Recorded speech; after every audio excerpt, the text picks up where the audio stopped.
నమస్తే, welcome to today news. నేను కల్పన.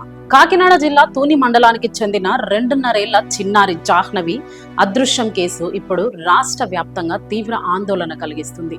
ఇప్పటికే వారం రోజులు గడిచిన చిన్నారి ఆచూకీ లభించకపోవడంతో కుటుంబ సభ్యులు, స్థానిక ప్రజలు ఆందోళన వ్యక్తం చేస్తున్నారు. జాహ్నవి ఎక్కడుంది? గ్రామాన్ని కుదిపేసిన మిస్టరీ. పెంపుడు కుక్క మరణం వెనుక అసలు నిజమేంటి?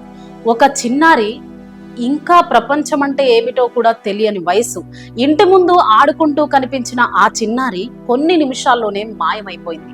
ఆమె పేరే జాహ్నవి. కాకినాడ జిల్లా తూని మండలంలోని సిహెచ్ అగ్రహారం గ్రామానికి చెందిన చిన్నారి. రోజులు గడుస్తున్నాయి, పోలీసులు వెతుకుతున్నారు, గ్రామస్తులు గాలిస్తున్నారు. కానీ ఇప్పటికీ ఒక ప్రశ్న: జాహ్నవి ఎక్కడుంది? సంఘటన ఎలా జరిగింది? జూన్ 6వ తేదీన జాహ్నవి ఇంటి బయట ఆడుకుంటుందని, ఆమెతో పాటు కుటుంబానికి ఎంతో ఇష్టమైన పెంపుడు కుక్క కూడా ఉంది. కొద్దిసేపటికి జాహ్నవి కనిపించలేదు. ఆమెతో ఉన్న కుక్క కూడా కనిపించలేదు. మొదట్లో పక్కింటికి వెళ్ళి ఉంటుంది, ఎక్కడైనా ఆడుకుంటుందేమో అనుకున్నారు అని కుటుంబ సభ్యులు భావించారు. కానీ గంటలు గడిచినా జాహ్నవి ఆచూకీ దొరకలేదు. ఎక్కడి నుంచి మొదలైంది ఈ మిస్టరీ? గ్రామస్తులు చెబుతున్న అనుమానాలు గ్రామంలో ఒక్కసారిగా భయాందోళనలకు మొదలవుతున్నాయి. గ్రామస్తులు 3 ప్రధాన అనుమానాలను వ్యక్తం చేస్తున్నారు. మొదటిది, ఎవరైనా చిన్నారిని తీసుకెళ్లారా? చిన్నారిని ఎవరైనా కావాలనే అపహరించి ఉండొచ్చని కొందరు అనుమానాలు వ్యక్తం చేస్తున్నారు.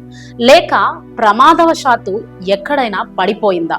పొలాలు, చెరువులు, కాలువలు ఉండడంతో ప్రమాదవశాత్తు పడిపోయి ఉండొచ్చని మరికొందరు భావిస్తున్నారు. కుక్క చూసింది ఏమిటి? జాహ్నవితో వెళ్లిన కుక్క 4 రోజుల తర్వాత ఒంటరిగా తిరిగి రావడంతో అదేదో చూసి ఉంటుందని అనే అనుమానాలు గ్రామస్తుల్లో బలపడింది.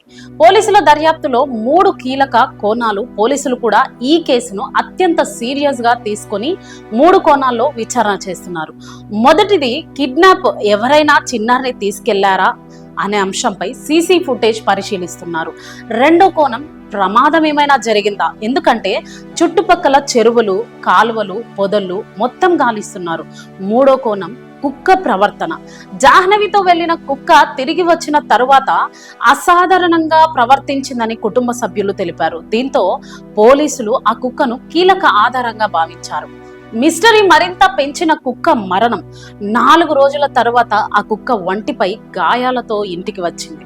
కుక్కతో పాటు తన పాప కూడా వస్తుందేమో అని తల్లిదండ్రులు, గ్రామస్తులు 1000 కళ్ళతో ఎదురు చూశారు. కానీ ఒక కుక్క మాత్రమే వచ్చింది. ఆ కుక్క ఇంటికి వచ్చినప్పటి నుంచి విచిత్రంగా ప్రవర్తించింది. బిగ్గరగా అరవడం, ఎవరినో వెతుకుతున్నట్లు పరుగులు తీయడం. దీంతో పోలీసులు దానికి GPS ట్రాకర్ అమర్చారు. అది దాదాపు 8 కిలోమీటర్ల దూరం పరిగెత్తింది. అందరూ ఆశతో ఆ కుక్కను వెంబడించారు. బహుశా జాహ్నవి ఉన్న దగ్గరికి వెళుతుందేమో అని అందరూ భావించుండొచ్చు. కానీ ఊహించని విధంగా ఆ కుక్క ఒక్కసారిగా కుప్పకూలి మరణించింది. పాప విషయంలో ఒకే ఒక్క ఆధారంగా కుక్క, అది కూడా మరణించడంతో తల్లిదండ్రులు కన్నీరు మున్నీరవుతున్నారు. జూన్ 6 జాహ్నవి ఇంటి బయట ఆడుకుంటూ కనిపించింది.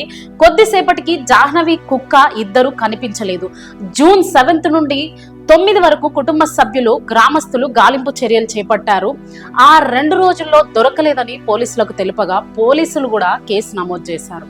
జూన్ 10 కుక్క ఒంటరిగా ఇంటికి తిరిగి రావడం, దాని ప్రవర్తన అందరిలోనూ అనుమానాలు పెంచింది. జూన్ 11 నుండి 12 పోలీసులు ప్రత్యేక బృందాలతో గాలింపు చేపట్టారు. కుక్కకు ట్రాకర్ అమర్చి పరిశీలించారు. జూన్ 13న కుక్క పరుగులు తీసిన మార్గాన్ని పోలీసులు పరిశీలిస్తుండగా అది కుప్పకూలి మరణించింది. దీంతో కేసు మరింత మిస్టరీగా మారింది. మరి ఇందులో ప్రభుత్వ స్పందన ఏంటి? ఈ కేసుపై రాష్ట్ర వ్యాప్తంగా ఆందోళనలు వ్యక్తమవుతున్నాయి. ఆంధ్రప్రదేశ్ ఉప ముఖ్యమంత్రి పవన్ కళ్యాణ్ కూడా స్పందించారు. జిల్లా ఎస్పీతో మాట్లాడి గాలింపు చర్యలను మరింత వేగవంతంగా చేయాలని సూచించారు. అవసరమైతే NDRF బలగాలను కూడా వినియోగించాలని ఆదేశించినట్లు పోలీసులు సమాచారం ఇచ్చారు. ఇప్పటికీ ఆ తల్లిదండ్రుల కళ్ళల్లో ఒకే ఆశ: తమ జాహ్నవి తిరిగి వస్తుందని. గ్రామం మొత్తం ఒకే ప్రార్థన చేస్తుంది: ఆ చిన్నారి క్షేమంగా దొరకాలని. ఈ కేసు వెనుక అసలు నిజమేంటి? జాహ్నవి అసలు ఏమైంది? ఆ ప్రశ్నలకు సమాధానం కోసం అందరూ ఎదురు చూస్తున్నారు. జాహ్నవి సురక్షితంగా తిరిగి రావాలని మనమందరం కోరుకుందాం, ప్రార్థిద్దాం.